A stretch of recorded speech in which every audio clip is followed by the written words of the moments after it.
এবার আমরা একটি থিওরেম নিয়ে আলোচনা করব। থিওরেম 1। যদি f(x) একটি পর্যাবৃত্ত অপেক্ষক হয় এবং যার পর্যায় t, তাহলে কি হবে? তাহলে 1/fx এটাও একটা পর্যাবৃত্ত অপেক্ষক হবে এবং এর পর্যায় হবে t। আবার √fx ও একটি পর্যাবৃত্ত অপেক্ষক হবে এবং এর পর্যায় হবে t। তাহলে আমরা কি পেলাম না, fx যদি একটা পর্যাবৃত্ত অপেক্ষক হয় যার পর্যায় t, তাহলে 1/fx ও একটি পর্যাবৃত্ত অপেক্ষক হবে এবং 1/fx এর পর্যায় হবে t। আর √fx ও একটি পর্যাবৃত্ত অপেক্ষক হবে এবং √fx এরও পর্যায় হবে t।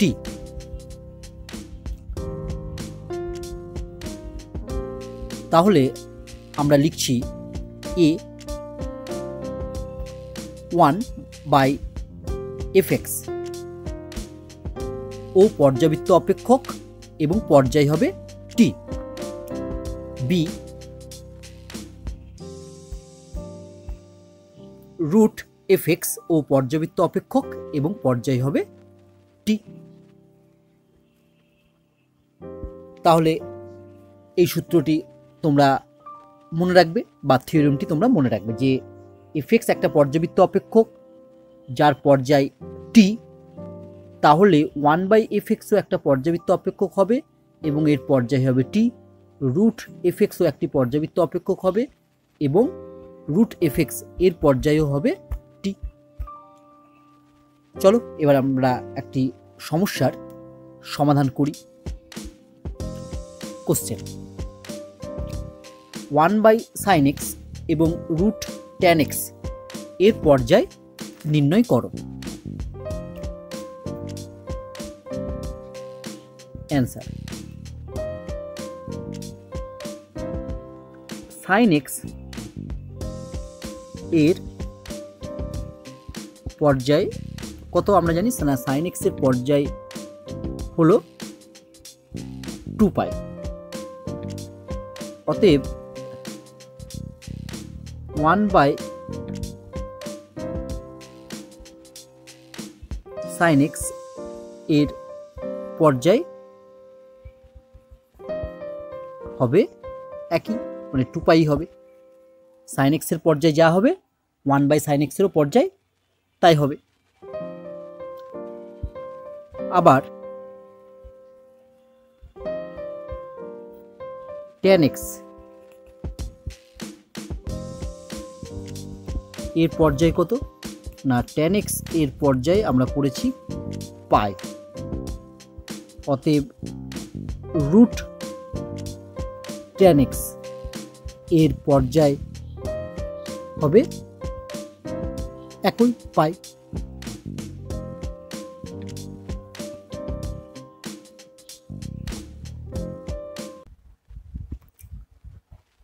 এরপর আমরা থিওরেম 2 নিয়ে আলোচনা করব। থিওরেম 2 হলো, যদি fx একটি পর্যাবৃত্ত অপেক্ষক হয় এবং যার পর্যায় t, তাহলে k × f(x) অথবা k × f(x + b) অপেক্ষকটিও পর্যাবৃত্ত অপেক্ষক এবং পর্যায় হবে t/mod a। চলো থিওরেমটি একটু ভালোভাবে আমরা বোঝার চেষ্টা করি। fx হচ্ছে একটা পর্যাবৃত্ত অপেক্ষক যার পর্যায় বলে দেওয়া আছে t। তাহলে আমার fx একটা পর্যাবৃত্ত অপেক্ষক যার পর্যায় আমি জানি t। তাহলে আমাকে k × f(x) বা k × f(x + b) এর পর্যায় নির্ণয় করতে হবে। দেখো এই দুটো ফাংশন আলাদা, k × f(x) আর এটা হচ্ছে k × f(x) এর সাথে b শুধু যোগ আছে, ঠিক আছে, মানে এখানে একটা কনস্ট্যান্ট যোগ আছে। এই দুটো ফাংশন আলাদা, কিন্তু যেহেতু এই দুটো ফাংশনেরই দেখো x এর সহগ কত, দুটো ফাংশনের ক্ষেত্রে x এর সহগ কত না, x এর সহগ হচ্ছে এ, তাই এই দুটো ফাংশনেরই পর্যায় একই হবে।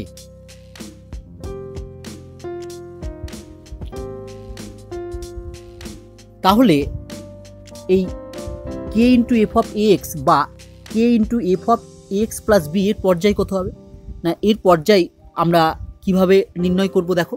না এর পর্যায় নির্ণয় করার জন্য আমি প্রথমে এফ এক্সের যে পর্যায়, এফ এক্সের পর্যায় কত টি, সেটা প্রথমে লিখব টি বাই যে ফাংশনটা দেওয়া আছে তার এক্সের সহগ বা এক্সের কোফিসিয়েন্ট কত, এক্সের কোফিসিয়েন্ট হচ্ছে এ।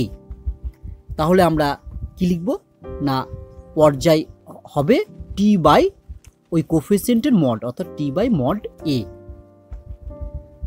আশা করি থিওরেমটি তোমরা ভালোভাবে বুঝতে পারলে। চলো এই থিওরেমটি আরও ভালোভাবে বোঝার জন্য আমরা একটি উদাহরণ নিয়ে আলোচনা করি। উদাহরণটি হলো 7 ইন্টু সাইন 2x বা 7 ইন্টু সাইন 2x প্লাস 5 এর পর্যায় নির্ণয় করো।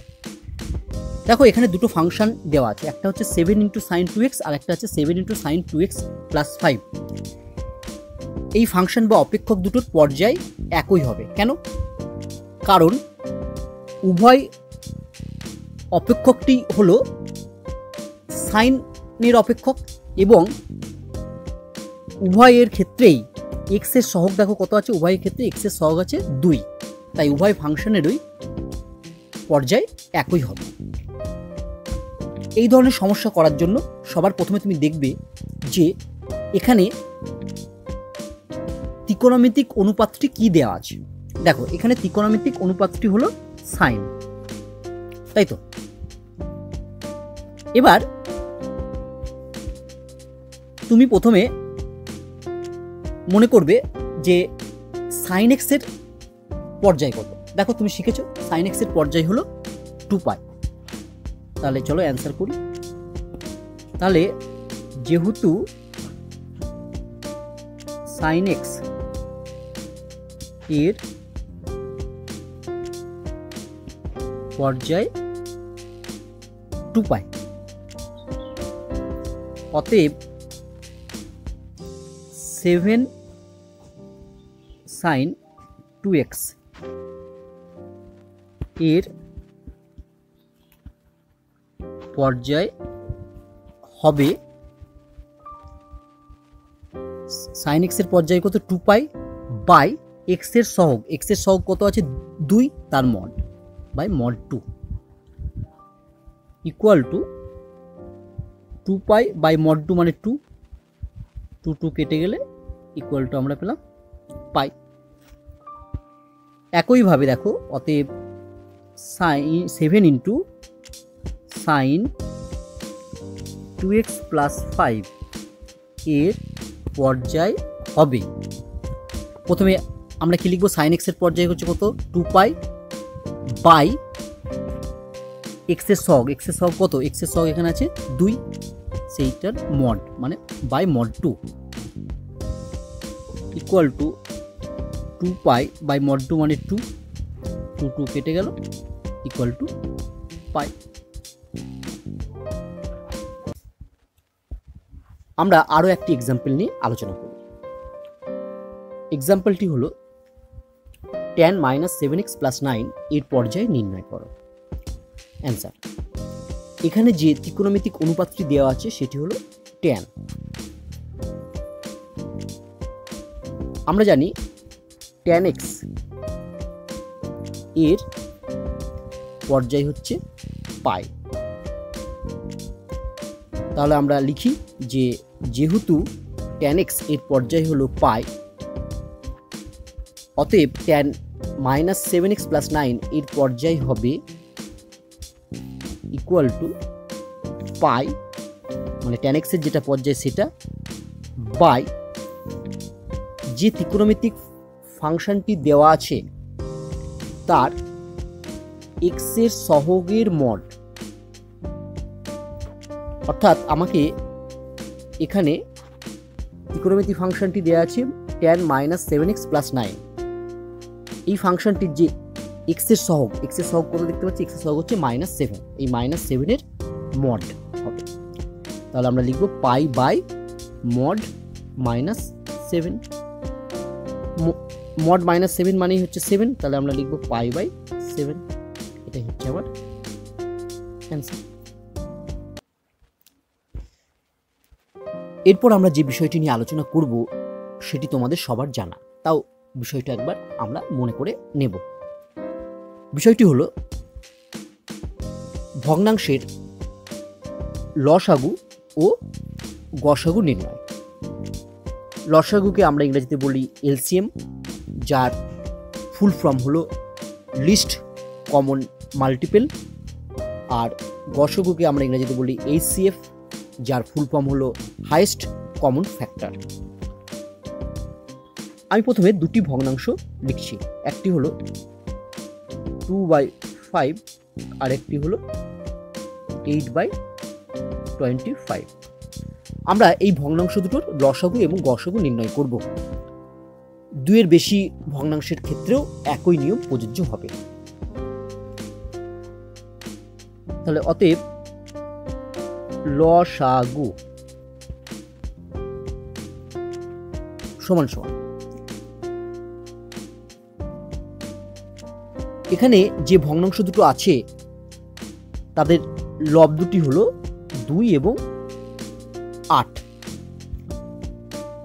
তাহলে কোনো ভগ্নাংশের লসাগু সমান সমান লবগুলোর লসাগু অর্থাৎ 2,8 এর লসাগু বাই হর হচ্ছে 5 ও 25 তাদের গসাগু।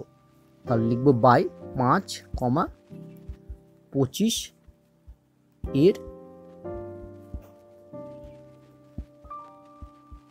গসাগু ইকুয়াল টু 2,8 এর লসাগু কত না 2,8 এর লসাগু হচ্ছে 8, আর 5,25 এর গসাগু হচ্ছে 5। তাই ভগ্নাংশ দুটির লসাগু হলো 8/5। অতএব গসাগু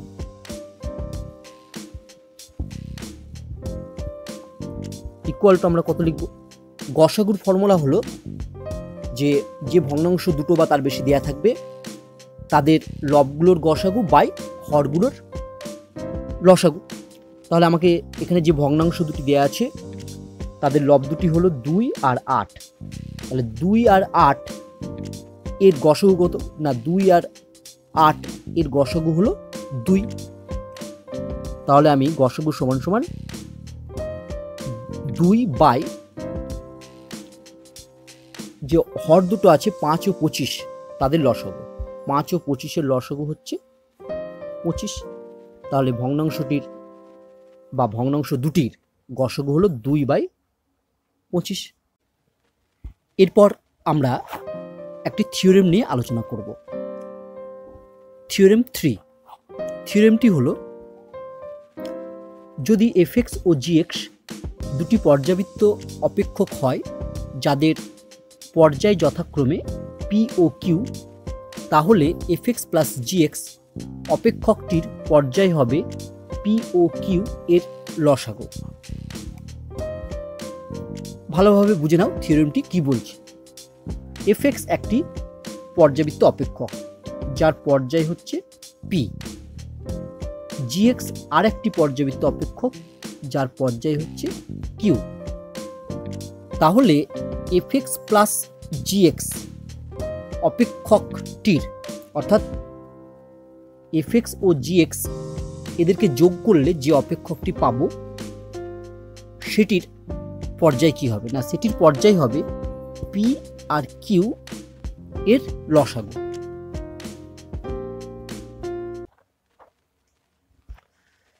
এরপর আমরা এই থিওরেমটি আরো ভালোভাবে বোঝার জন্য একটি এক্সাম্পল নিয়ে আলোচনা করব। এক্সাম্পলটি হলো fx equal two 2 cos 3x plus 5 sin 2x এর পর্যায় নির্ণয় করো। আমরা প্রথমে 2 cos 3x এর পর্যায় নির্ণয় করব। তাহলে আমরা প্রথমে কার পর্যায় নির্ণয় করব না 2 cos 3x এর পর্যায়। আমরা আগেই শিখেছি যে কিভাবে ত্রিকোণমিতিক ফাংশনের পর্যায় নির্ণয় করতে হয়। তার জন্য আমরা প্রথমেই cos x এর পর্যায় লিখব। cos x এর পর্যায় আমরা জানি কত না, cos x এর পর্যায় হচ্ছে 2π বাই এই যে cos 3x আছে, এই cos 3x এর x এর সহগের মড, x এর সহগ কত 3, x এর সহগ যদি 3 তাহলে 3 এর মড করলে কত পাবো আমরা, 3 এর মড করলে আমরা 3ই পাবো। তাহলে 2 cos 3x এর পর্যায় হবে, cos x এর পর্যায় হচ্ছে 2π বাই cos 3x এর x এর যে সহগ আছে তার মড, x এর যে সহগ হচ্ছে 3 তার মড করলেও সেটা 3ই থাকে, তাহলে 2π বাই 3। এরপর আমরা 5 sin 2x এর পর্যায় নির্ণয় করব। 5 sin 2x এর পর্যায় নির্ণয় করতে গেলে প্রথমে আমাকে sin x এর পর্যায় লিখতে হবে। sin x এর পর্যায় হলো 2π বাই 5 sin 2x এর যে x আছে তার যে সহগ আছে 2 তার মড, তাহলে 2 এর মড করলে কত হয়, 2 হয়। তাহলে 5 sin 2x এর পর্যায় হবে 2π বাই মড 2 মানে হচ্ছে 2। এটাকে যদি সিম্পলিফিকেশন করি 2 কেটে যাবে, তাহলে ইকুয়াল টু হবে পাই। এরপর আমরা এই 2π বাই 3 এবং পাই এর লসাগু করব। দেখো 2π বাই 3 ক্ষেত্রে 2πটা হচ্ছে লব আর 3টা হচ্ছে হর, আর পায়ের ক্ষেত্রে আমি বলতে পারি পাইটা হচ্ছে লব আর নিচে কিছু নেই মানে আমি 1 লিখতে পারি বাই, তাহলে পাই বাই 1 মানেই পাই, আর 1টা হচ্ছে হর। তাহলে এই 2π আর পাই এর লসাগু কত হবে, লসাগু হবে 2π, আর 3 আর 1 মানে পায়ের নিচে 1 আছে, এর গসাগু হবে 1। তাহলে 2π বাই 3 আর পাই এর লসাগু হয়ে যাবে 2π বাই 1। তাহলে আমরা এরপর কি নির্ণয় করব না, এরপর 2π বাই 3 আর পায়ের লসাগু নির্ণয় করব। তাহলে আমরা লসাগু নির্ণয় করে কি পেলাম দেখলাম না, 2π বাই 3 আর এই পাই এর লসাগু পেলাম আমরা 2π বাই 1 ইকুয়াল টু 2π। তাহলে এই 2πটি হলো fx equal two 2 cos 3x plus 5 sin 2x এর পর্যায়। তাহলে আমরা ফাইনালি লিখতে পারি যে fx equal two 2 cos 3x plus 5 sin 2x এর পর্যায় 2π। এরপর আমরা যে এক্সাম্পলটি নিয়ে আলোচনা করব সেটি হলো fx equal two 5 sin 3x minus 3 cos 4x plus 9 এর পর্যায় নির্ণয় করো। এই অঙ্কটির ক্ষেত্রে দেখো মাঝে আছে মাইনাস চিহ্ন। আমরা যে থিওরেমটি পড়েছিলাম সেক্ষেত্রে দেখো fx আর gx এর মাঝে আছে প্লাস চিহ্ন, অর্থাৎ fx প্লাস gx এর ক্ষেত্রে থিওরেম 3 প্রযোজ্য হবে। ঠিক একইভাবে fx মাইনাস gx এর ক্ষেত্রেও থিওরেম 3 প্রযোজ্য হবে, অর্থাৎ দুটো ফাংশনের যোগ আর বিয়োগ থাকলে থিওরেম 3 প্রযোজ্য হবে। চলো আমরা এর উত্তর করে ফেলি। প্রথমে আমরা 5 sin 3x এর পর্যায় নির্ণয় করব। 5 sin 3x এর পর্যায় কি হবে না, প্রথমে আমরা sin x এর পর্যায় লিখব। আমরা জানি sin x এর পর্যায় হলো 2π বাই এই 3x এর ক্ষেত্রে x এর সহগ কত 3, তাই পর্যায় হবে 2π/3। এরপর আমরা 3 cos 4x এর পর্যায় নির্ণয় করব।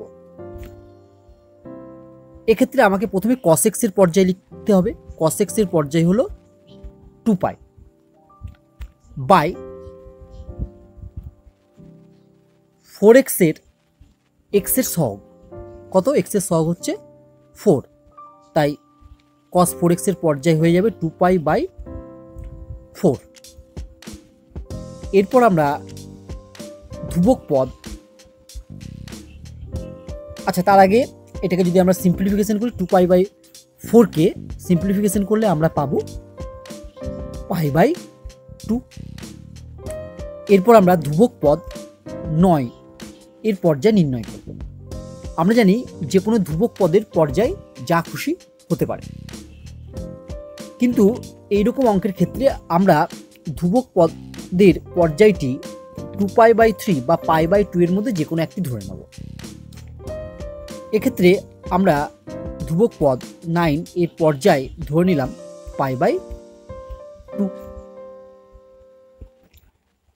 এরপর আমরা 2π/3, π/2 আর 9 এর পর্যায় π/2 এই তিনটে লসাগু নির্ণয় করব। আমরা লসাগু কিভাবে নির্ণয় করতে হয় সেটা আগে শিখেছি।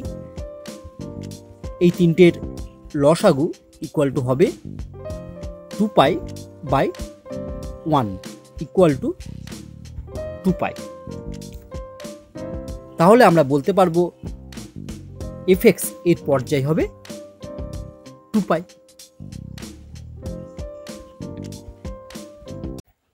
এবার আমরা একটি নোট নিয়ে আলোচনা করব। নোটটি হলো mod sin x, mod cosec x, mod tan x, mod cot x, mod cos x, mod sec x প্রত্যেকটির পর্যায় পাই। অর্থাৎ ত্রিকোণমিতিক অপেক্ষকগুলোর মড যদি নেওয়া হয় তাহলে তাদের প্রত্যেকটির পর্যায় হবে পাই। আমরা মড সাইন এক্স এর পর্যায় পাই সেটা একটু আলোচনা করব। আমি ধরি fx equal to mod sine x. অতএব f of x plus pi equal to কত হবে না, fx যদি মড অফ সাইন এক্স হয় তাহলে f অফ এক্স প্লাস পাই নির্ণয় করার জন্য আমরা এই এক্স এর জায়গায় এক্স প্লাস পাই বসাবো। তাহলে f of x plus pi equal to আমরা লিখতে পারবো mod sine x plus pi, বা তাকে আমরা লিখতে পারি pi plus x equal to mod sine pi plus x মানেই হচ্ছে minus sine x, mod of minus sine x মানেই মড অফ সাইন এক্স, কারণ আমরা জানি মডের ভিতরে নেগেটিভ থাকলে সেটা পজিটিভ হয়ে যায়। এবার মড অফ সাইন এক্স এর পরিবর্তে আমি কি লিখতে পারি, দেখো মড অফ সাইন এক্স সমান সমান আমি ধরেছিলাম এফ এক্স, তাহলে মড অফ সাইন এক্স এর পরিবর্তে আমি লিখতে পারি ইকুয়াল টু এফ এক্স। তাহলে দেখো মড অফ সাইন এক্স এর ক্ষেত্রে F of x plus pi equal two F x, তাহলে আমরা বলতে পারবো যে মড সাইন এক্স এর পর্যায় হলো পাই। আমরা আগেই থিওরেম 3 সম্বন্ধে জেনেছি। এখন আমরা যে বিষয়টি আলোচনা করব সেটি হলো থিওরেম 3 কোন ক্ষেত্রে প্রয়োগ করা যাবে না, অর্থাৎ থিওরেম 3 ব্যতিক্রম সম্বন্ধে আলোচনা করব। ব্যতিক্রমটি হলো যদি এমন কোনো ধনাত্মক কে এর অস্তিত্ব থাকে যা এক্স নিরপেক্ষ, অর্থাৎ কে এর মান যেটি হবে সেটি হবে কি এক্স নিরপেক্ষ, যাতে F of k plus x plus G of k plus x equal two F x plus G x হয় এবং কে এর মান পি ও কিউ এর যে লসাগু হয়েছিল তার থেকে ছোট হবে, তাহলে কে কেই আমরা বলবো এফ এক্স প্লাস জি এক্স এর পর্যায়। তাহলে থিওরেম 3-র ব্যতিক্রমটি কি না, যদি আমি কোনো ধনাত্মক কে পাই যেটা হচ্ছে এক্স নিরপেক্ষ, যাতে করে এফ এক্স প্লাস জি এক্স একটি পর্যাবৃত্ত অপেক্ষক হয় এবং কে এর মানটা পি ও কিউ এর যে লসাগু হয়েছিল তার থেকে ছোট হয়, তাহলে কে কেই আমরা বলবো পর্যায়।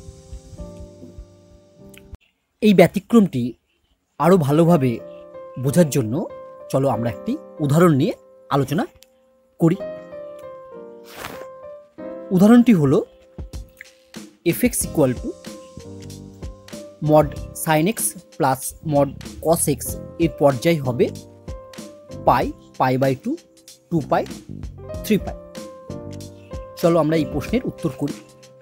অ্যান্সার না, আমরা একটু আগেই জেনেছি যে মড সাইন এক্স এর পর্যায় হলো পাই এবং মড কস এক্স এর পর্যায় হলো পাই। থিওরেম 3 অনুসারে এবার আমরা মড সাইন এক্স এর যে পর্যায় পেয়েছি আর মড কস এক্স এর যে পর্যায় পেয়েছি তাদের লসাগু করব। তাহলে আমরা লিখতে পারি পাই ও পাই এর লসাগু হলো পাই। তাহলে থিওরেম 3 অনুসারে আমরা বলতে পারবো যে এফ এক্স এর পর্যায় পাই, কিন্তু এখানে এফ এক্স এর পর্যায় পাই হবে না, কিন্তু এফ এক্স এর পর্যায় পাই হবে না। তাহলে এখানে এফ এক্স এর পর্যায় পাই হবে না। কেন হবে না সেটি আমরা নেক্সট পেজে আলোচনা করছি। চলো কেন পাই হবে না সেটা আমরা ভালোভাবে বুঝে নিই।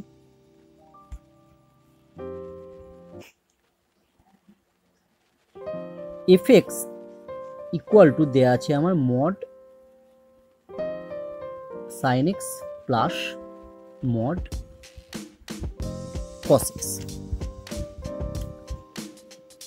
যেহেতু পাই বাই 2টা কার থেকে ছোট, পায়ের থেকে ছোট, এবং f of x plus pi by 2 equal to, আমি কি লিখতে পারবো, এফ এক্স যদি এটা হয় তাহলে f of x plus pi by 2 নির্ণয় করার জন্য আমি এই এক্সের জায়গায় কি বসাবো না, এক্সের জায়গায় আমি এক্স প্লাস পাই বাই 2 বসাবো। তাহলে আমরা লিখব f of x plus pi by 2 equal to mod sine এক্সের জায়গায় বসবে এক্স প্লাস পাই বাই 2, বা লিখতে পারি pi by 2 plus x plus mod cos pi by 2 plus x equal to mod sine 90 plus x মানে mod cos x plus mod cos 90 plus x মানে minus sine x equal to আমরা লিখতে পারবো mod cos x plus mod sine x, কারণ আমরা জানি মডের ভিতর negative থাকলে সেটা পজিটিভ হয়ে যায়। এটাকে যদি আমরা সাজিয়ে লিখি, আমি প্রথমে লিখলাম mod sine x plus mod cos x. এবার দেখো mod sine x plus cos x মানেই আমার কি দেয়া ছিল বা কি ধরেছিলাম, mod sine x plus cos x মানেই আমি ধরেছিলাম এফ এক্স।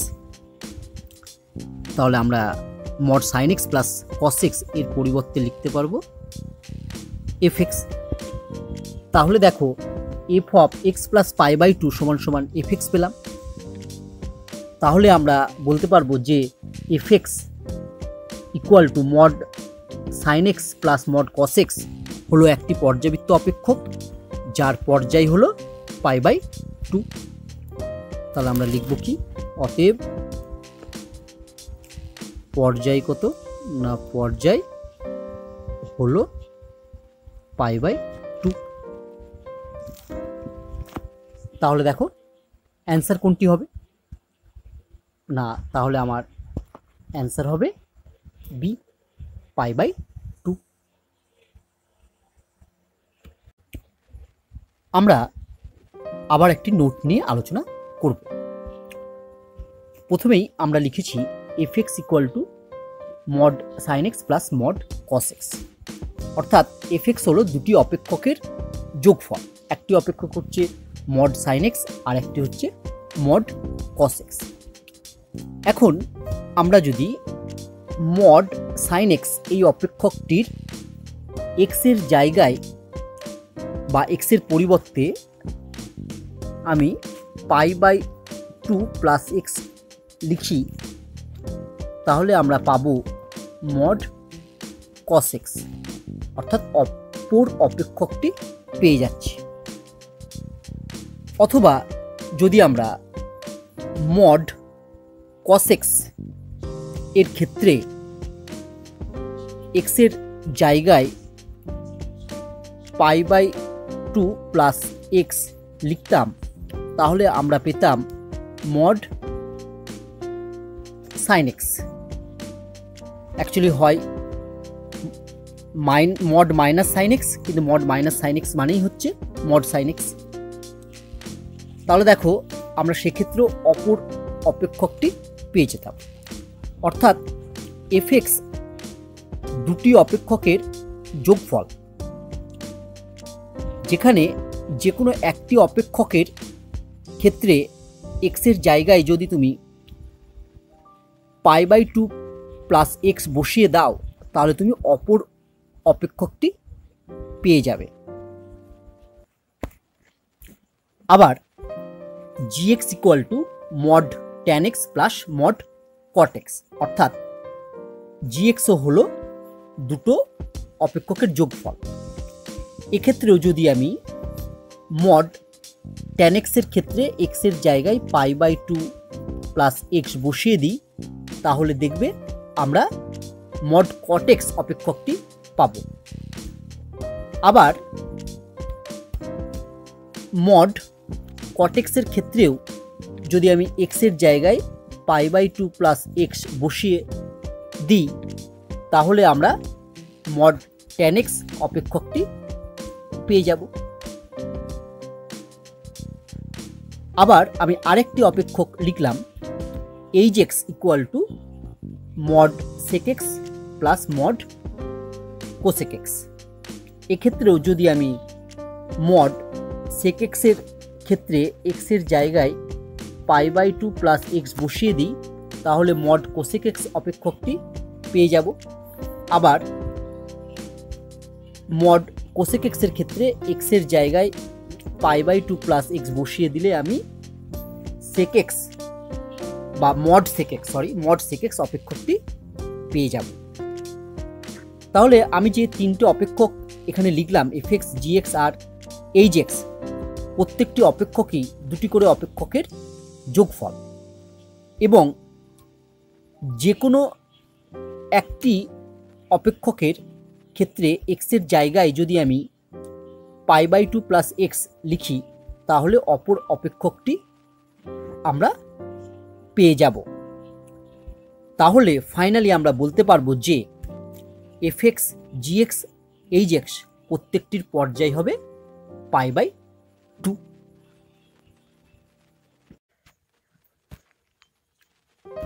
এরপর আমরা যে প্রশ্নটি নিয়ে আলোচনা করব সেটি হলো f x equal to cos root x এর পর্যায় হবে two pi root two pi pi কোনোটি নয়। এই চারটি অপশনের মধ্যে কোনটি? এই প্রশ্নের উত্তর করার পূর্বে আমরা একটি সূত্র বা ফর্মুলা সম্বন্ধে জেনে নেব। ফর্মুলাটি হলো cos θ = cos আলফা হলে আমরা কি লিখতে পারি? না, cos θ = cos আলফা যদি হয় তাহলে আমরা লিখতে পারবো implies θ = 2n pi plus minus alpha, যেখানে n বিলংস টু z, অর্থাৎ n হলো পূর্ণ সংখ্যা। পূর্ণ সংখ্যা মানে কোনগুলো? n এর মান 0, 1, 2, 3, 4, 5 এরকম করে উপরে হতে থাকবে, আবার n এর মান -1, -2, -3, -4 এইভাবেও হতে থাকবে। চলো এবার আমরা এই প্রশ্নের উত্তর করে ফেলি।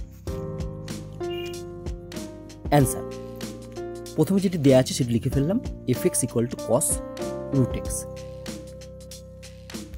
ধরি পর্যায় t, অর্থাৎ fx এর পর্যায়ে আমি ধরে নিলাম t, তাহলে আমরা কি লিখতে পারবো? না, fx এর পর্যায়ে যদি t হয়ে যায় তাহলে আমরা লিখতে পারবো অতএব f of x plus t = fx।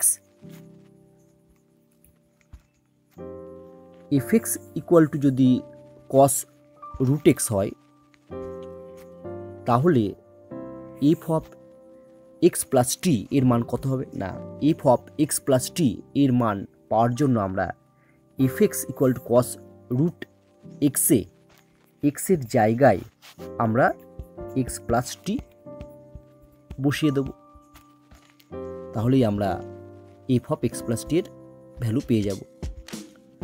তাহলে f of x plus t এর ভ্যালু হবে cos √x plus t = fx এর ভ্যালু হচ্ছে cos √x। এখন আমরা যদি √x plus t কে থিটা আর √x কে আলফা মনে করি, তাহলে আমরা একটু আগে যে ফর্মুলাটি শিখলাম সেখান থেকে লিখতে পারি implies √x plus t = 2n pi plus minus √x। n belongs two হচ্ছে z। এরপর আমরা এই সমীকরণটির উভয় পক্ষকে বর্গ করব।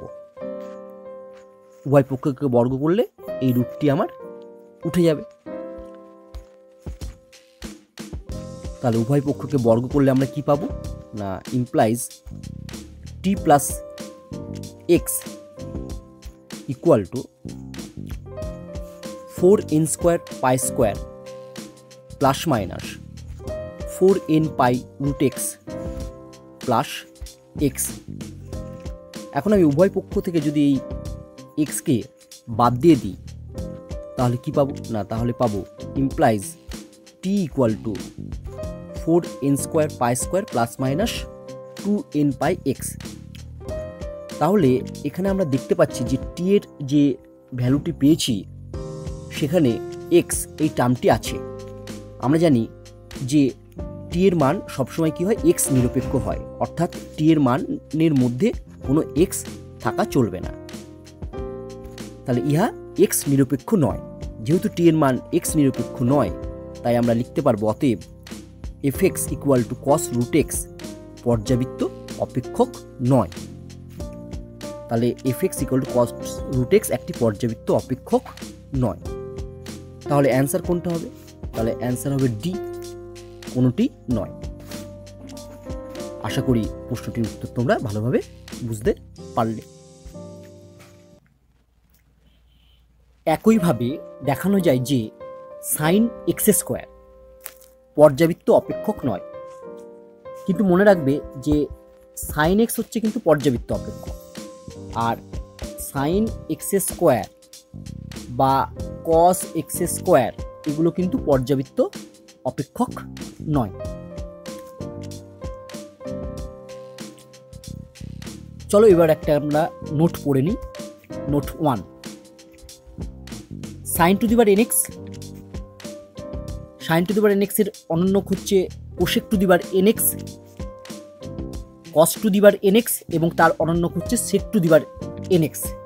এই চারটি অপেক্ষক কি কি না sine to the power n x, cosec to the power n x, cos to the power n x, sec to the power NX.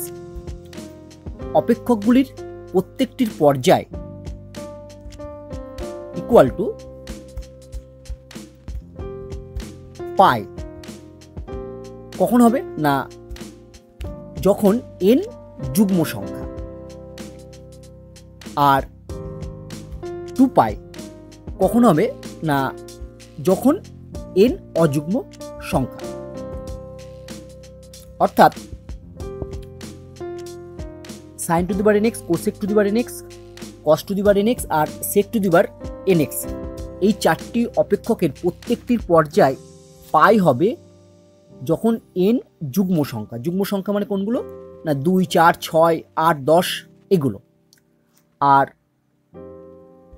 2 পাই হবে যখন n অযুগ্ম সংখ্যা। অযুগ্ম সংখ্যা কোনগুলো না 1, 3, 5 এইগুলো। এবার আমরা নোট 2 পড়ব। tan to the power nx আর cot to the power nx অপেক্ষক দুটির প্রত্যেকটির পর্যায় ইকুয়াল টু পাই। অর্থাৎ এই অপেক্ষক দুটোর প্রত্যেকটার পর্যায় পাই হবে যখন n যুগ্ম বা অযুগ্ম সংখ্যা। অর্থাৎ এক্ষেত্রে nটা যুগ্মই হোক আর অযুগ্মই হোক, tan to the power nx আর cot to the power nx এর পর্যায় হবে পাই।